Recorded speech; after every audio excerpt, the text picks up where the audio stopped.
Yesterday we were discussing about these mental factors among the mentalities, dhammas, how they are involved in every noting consciousness, and we also described the quality of each of them. And in the noting consciousness, as we apply with full commitment the energetic aim, we are bound to grasp the targeted object. As is said in the saying, as we note the object, the noting mind seems to sink into the object, so that the mind is not forgetting these objects. As the objects of attention are arising one after another in succession, they are followed or noted by noting mind, sati, mindfulness. So that sati, mindfulness, is not losing sight of the objects to be noted, thus accomplishing its function. And it becomes manifested in the yogi's mind, that the noting mind comes into face-to-face with the object of attention every time the object arises. And also it will be manifested in the yogi's mind that one's mind is protected from impurities, mental impurities. Such are the qualities of sati, mindfulness, in terms of natural characteristic, its function and manifestation. And also there is this approximate cause for the arising of sati, mindfulness. When we're noting every arising object, whether it is good or bad, without choosing them, and this kind of this proximate cause is none other than the steadfast recognition or recording, known as Tirasanya Datana. It records every time object arises, so that noting mind seems to jump or plunge into the object of attention, so as not to miss them. At the same time, the noting mind comes into face-to-face with the object, thus protecting the mind from impurities, giving rise to deepening of concentration. Also yesterday we discussed these jhana factors, the nature of jhana factors, with the application of Viriya Sati Samadhi. The mind falls calm and collected on the object of attention.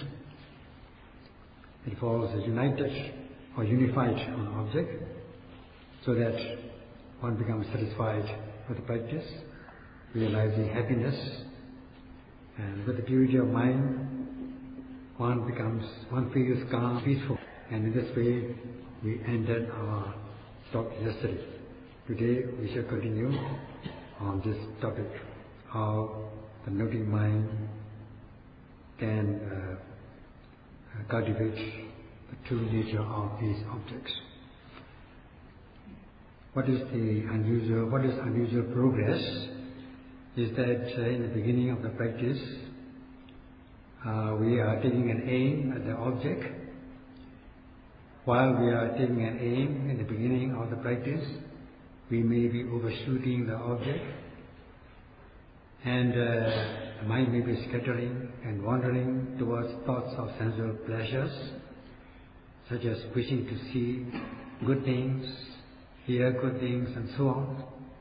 And when we encounter in our mind undesirable objects, we may have ill will or anger towards those objects, and then we may be wishing to commit acts of cruelty or harming others, and so on. And now with the proper aiming, there will be no more thoughts, no more such thoughts. Even if such thoughts arise, you can note and overcome them. So the main thing is to take an aim to be concurrent with the object. That is, you make a practice of it, and by aiming, the noting mind will become concurrent with the object of attention. That means you'll be able to note the object consistently. As the saying goes in English, practice makes perfect. We are practicing it by taking an aim all the time, whatever arises, so that the noting mind is concurrent. Thus, cultivating, knowing the true nature of the objects as we note. In this way, this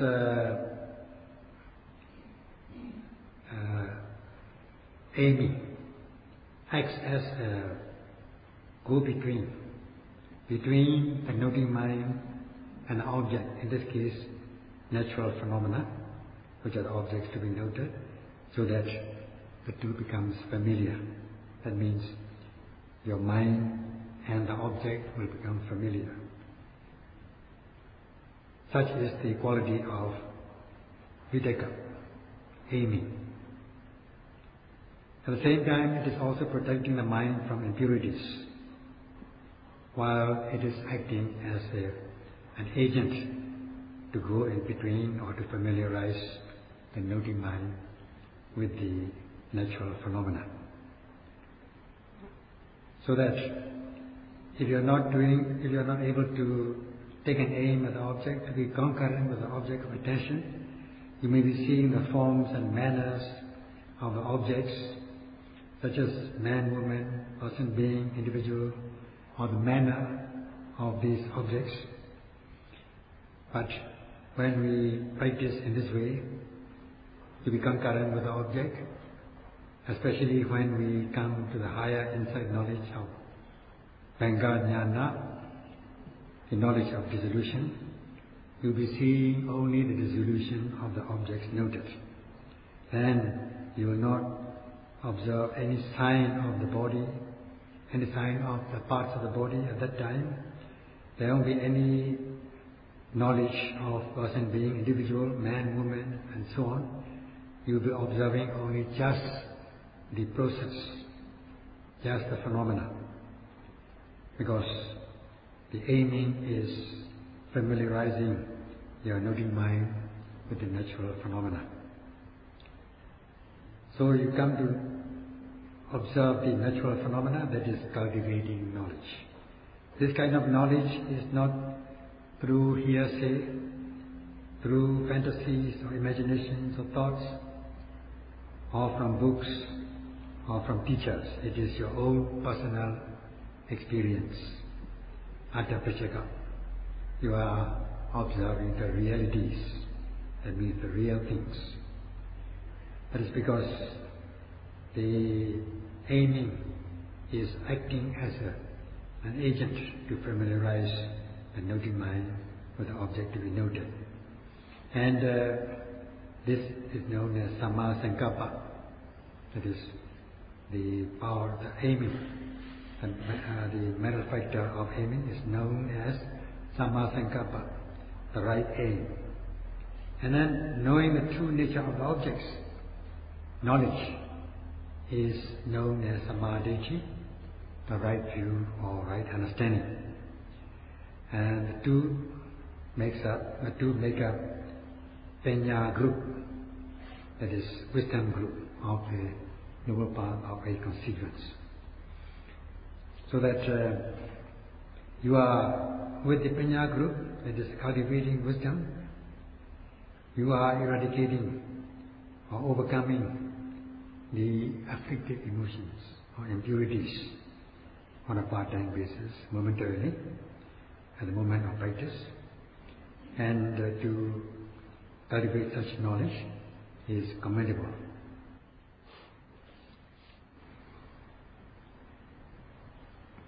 In order to note the rising object, to be concurrent, we also apply another factor known as energy a driving force in order to drive a noting mind towards the object of attention. And this is known as virya. Because we are doing it correctly, we are applying it correctly, it is known as samma vayama, the right effort or right energy.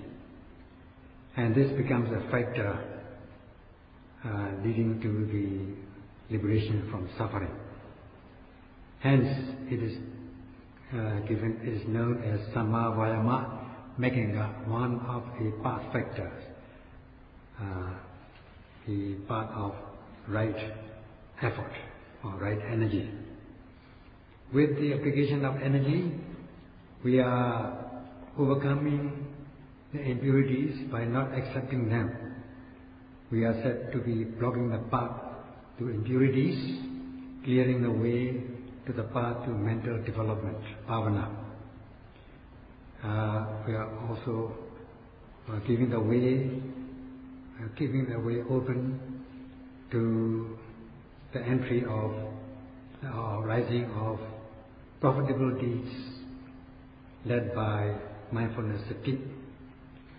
In this way, sati is protecting the mind from impurities, and the energy is blocking the path to impurities, leaving the way open to wholesome, profitable deeds. Because the mind is protected, the defilements are not given a chance to arise. They are said to be hindered, or hindrance. Hence, areka, because it is protected, that is the function or manifestation of sati. Because of the protection, there arises this hindrances, avarana. Because the mind is protected, the path to unwholesome deeds, unprofitable deeds are said to be blocked, avarana. So because the path to unwholesomeness are blocked, it becomes secure. The mind becomes secure. We realize security, known as goti. With one moment of mindfulness, we become secure for one moment, and with 10 moments of mindfulness, we are secure for 10 moments. And if we are able to practice as mindfulness in order to block the path to impurities, we are bound to be secure many times. Then we'll be free from the bondage of these defilements, that is moti or vimoti. So, if you are not mindful, not able to cultivate knowledge, impurities are bound to enter your stream of consciousness. Because of the absence of mindfulness, there will be no protection, and then you are opening the path to impurities. They will enter at the entrances. These entrances are none other than the place where you see, or from where you hear, from your hearing, from your seeing, from your tasting, touching, and so on. All the impurities will enter your stream of consciousness. Now they are blocked. They are not allowed to enter, so that you become secure and you feel peaceful. In this way, there will be no disturbances. Because of the noting is good, because the practice is consistent, you are not agitated by greed, hatred. Even if desirable objects arise in your mind, you will not be agitated or afflicted by these objects. Neither will you be afflicted or agitated by undesirable objects. Instead, you are said to be calm and controlled. Thus, you will be realizing peace, known as santi. And we are striving to accumulate this part-time or momentary peace, tatanga santi, so that we will gain the real santi, the real peace. And such kind of santi excels manifold the pleasures of sense objects.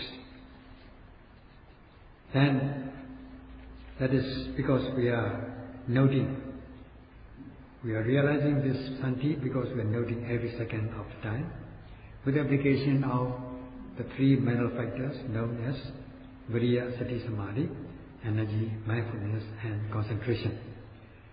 That is samma vayama, right energy, samma sati, making up the path of right mindfulness, and samma samadhi, making up the path of right concentration.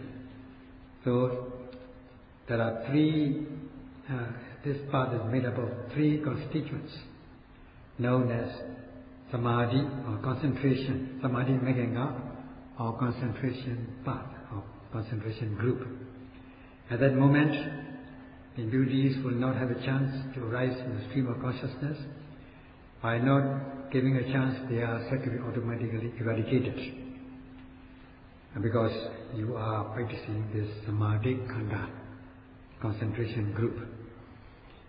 So we'll be able to overcome obsessive defilements, the impurities which can arise in your mind. And if you're able to be concurrent with the object and cultivate the true nature of objects noted, you'll be able to eradicate or overcome the latent tendencies of defilements. In this way, you'll be able to overcome the medium form of impurities as well as the refined form of impurities.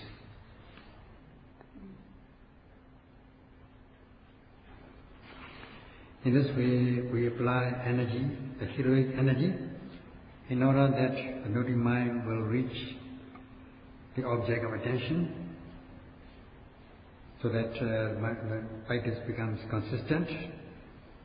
Otherwise, one may be overshooting the object and allowing impurities to arise in our stream of consciousness.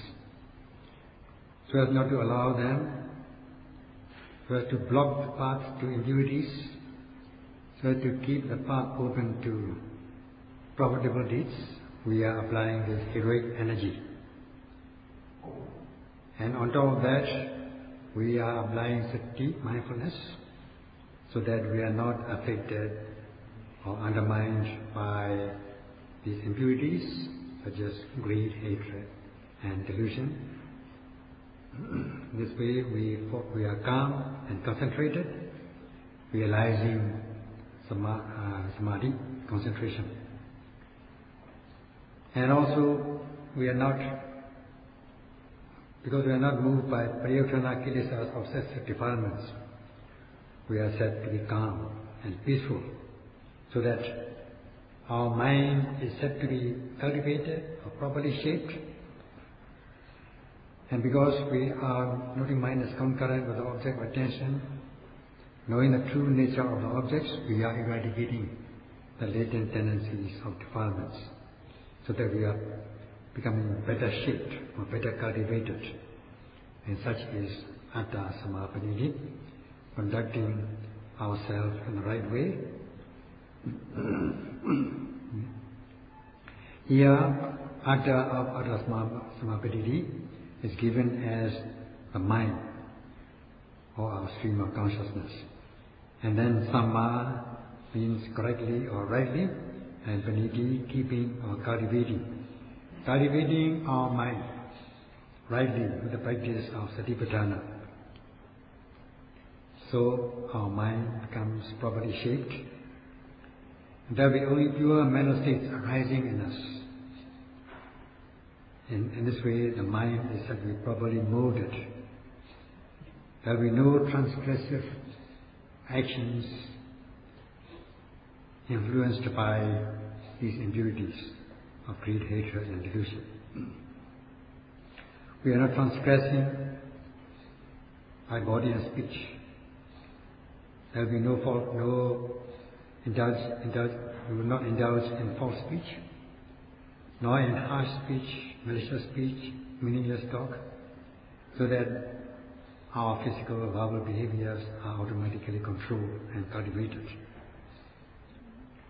Thus, the body is cultivated, hence the Adasamaha, conducting ourselves or our mind in the right way.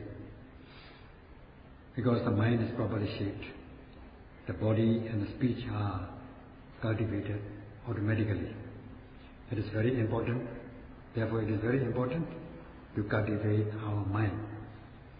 In a sense, with the practice of sila, we are not breaking or quickening the precepts, thus we are fulfilled with the moral conduct, sila, for lay people as well as for monks, so that we are said to be practicing sila naganga, the path of morality. Hence there will be no transgressive actions. We are free from we are free from this transgressive defilements. At this moment also, we are able to speak friendly manner, truly, and in a sweet way, polite way, so that our verbal behavior also becomes properly shaped, properly cultivated. And because there is no physical transgression, such as killing, stealing, sexual misconduct, we are not even indulging in sexual relations. We are living a holy life, so our physical behaviors are properly controlled and cultivated. And because we are practicing the right livelihood, we are fulfilled with Sama Ajiva, the right livelihood. In this way, we are said to be practicing sila, morality, overcoming the transgressive forms of defilements, and at the same time with the concentration, we are overcoming the obsessive defilements, and with the practice of wisdom, seeing the true nature of the objects, we are eradicating the latent tendencies. In this way, with the practice of three trainings, three sekas, such as sila, samadhi, panya, we are overcoming the three grades of impurities.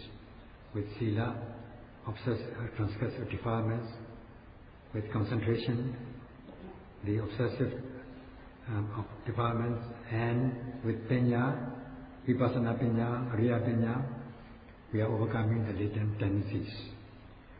And in this way,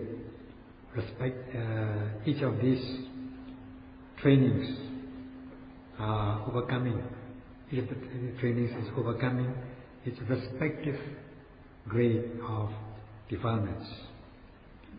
And with the cultivation of this Adasamaha,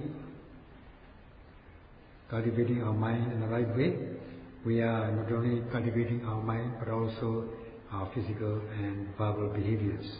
And also at the same time, with the practice of Adasamaha, conducting ourselves in the right way, we are also practicing the noble path of eight constituents automatically. As much as one has got to observe what is to be omitted or committed, trying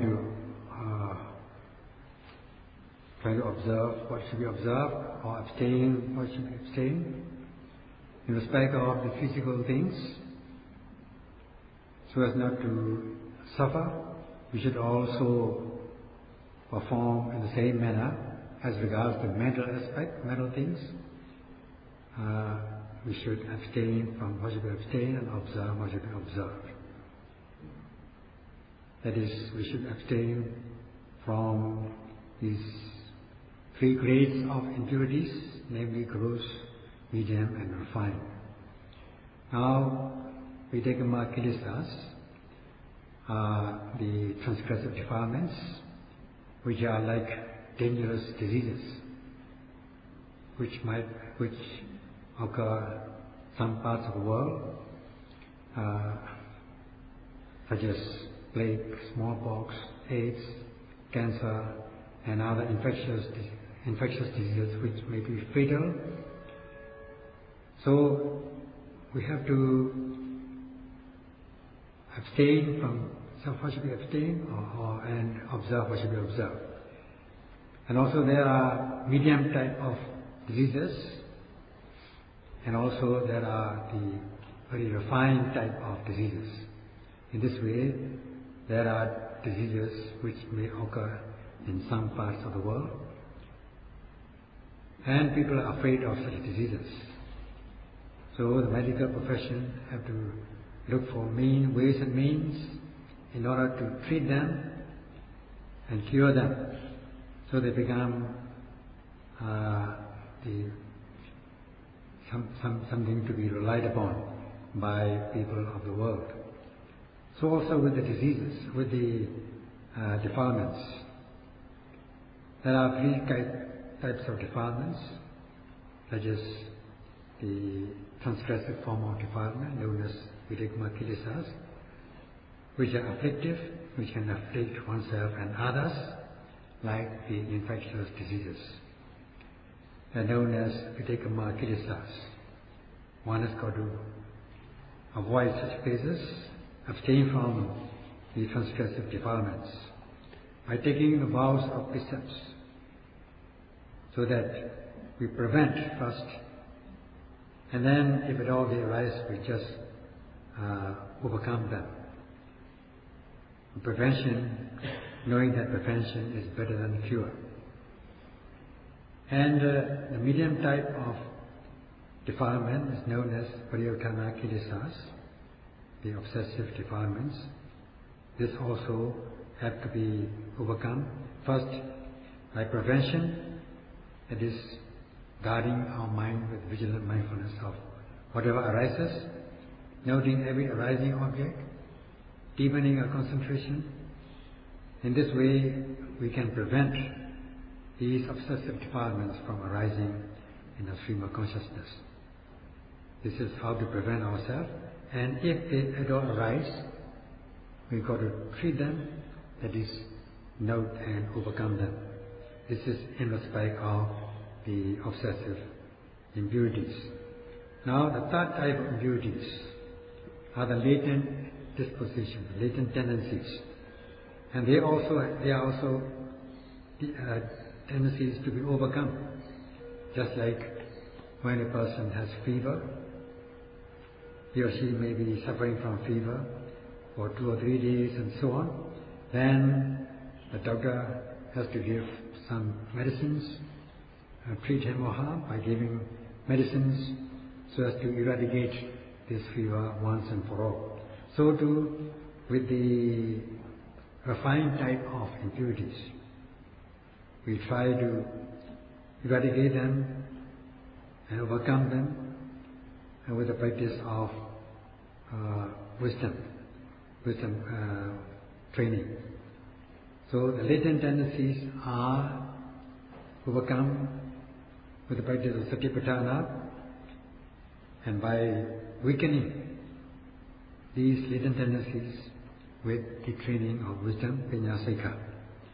Weakening them first and later eradicating them to the point of no return with the realization of path consciousness.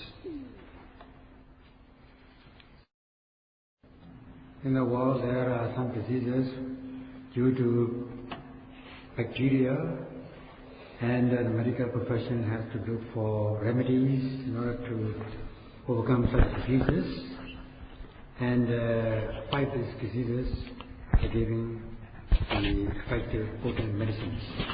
And these medicines have to be taken regularly and effectively, otherwise disease will not be cured. And if one is not taking it properly or taking it half-heartedly, then one will not be able to cure this disease. Then one becomes a chronic patient. So also with the yogis, instead of practicing the 3 trainings of Sila, Samadhi, Paññā, noting every arising object, cultivating their mind so as to overcome these defilements with the practice of these mental powers, Sati, Samadhi and Panya, then if they are not noting properly, but giving preference to thoughts and fantasies, they will be missing these objects, just like not taking the medicines regularly, effectively. Then they will become chronic yogis. So too with the practice. If you are not, sometimes you may be noting, sometimes you will not be noting, gazing, and not practicing the three trainings respectfully, not appreciating one's practice, not appreciating one's like the patient not appreciating the treatment or the doctor, one will become chronic. So do with the yogis. So as not to become chronic yogis, one should practice Satipatthana, noting every second of the practice, cherishing one's practice, so that to be successful in one's practice. That's all.